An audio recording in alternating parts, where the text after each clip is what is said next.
Jalla wa Ala, parmi tout ce qu'il a créé, il y a des créatures qui nous ont précédés, des créatures qui vivent avec nous, et des créatures qui ne sont pas encore là. Et sur terre, il y avait déjà des créatures, avant nous, parmi lesquelles il y avait les djinns, maintenant.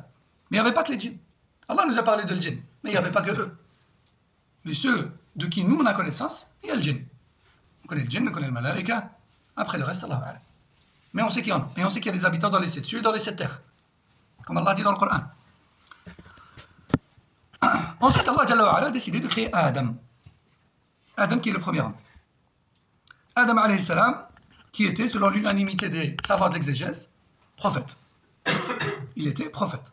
Alayhi salatu wassalam. Ça veut dire qu'Allah Azza wa Jalla lui a donné un message, une ligne de conduite, une législation et des règles pour l'adorer et vivre sur terre.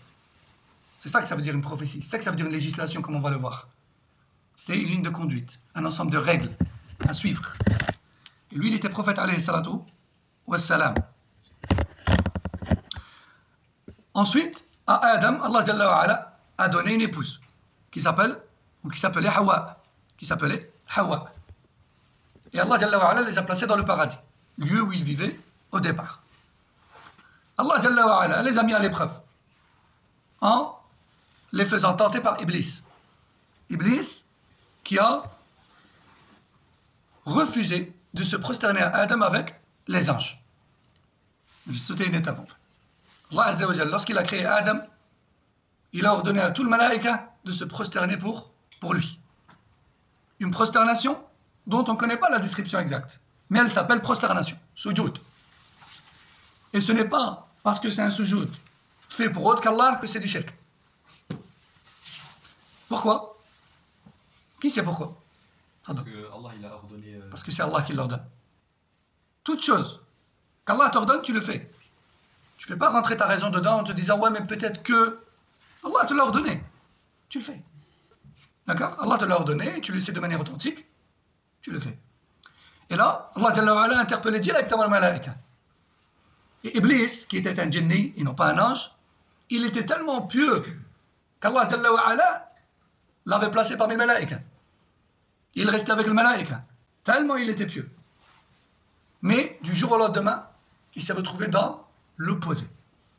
Pourquoi? Parce qu'il s'est gonflé d'orgueil. Et c'est pour ça que les ulama disent que l'orgueil, c'est l'une des sources du mal.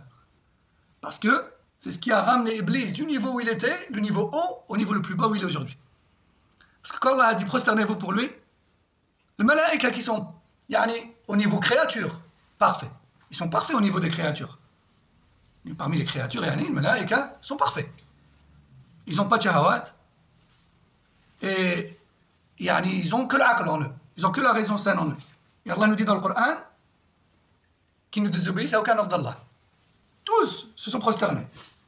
Et Iblis, lui, qui n'est même pas un ange, il a dit non.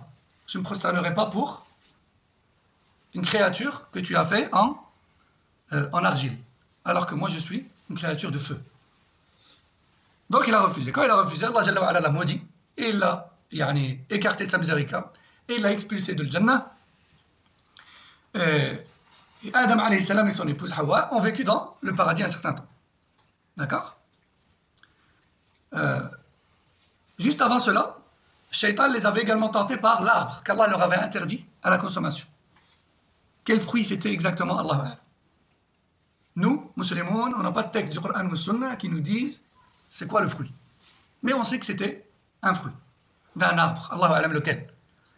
Lorsque Shaitan leur a dit mangez, comme ça vous allez devenir éternel, ils se sont fait tenter et ils ont mangé de cet arbre. Et Allah Jalla wa Ala les a repris, il les a blâmés et leur punition était l'expulsion de Jannah. Ils se sont retrouvés sur terre.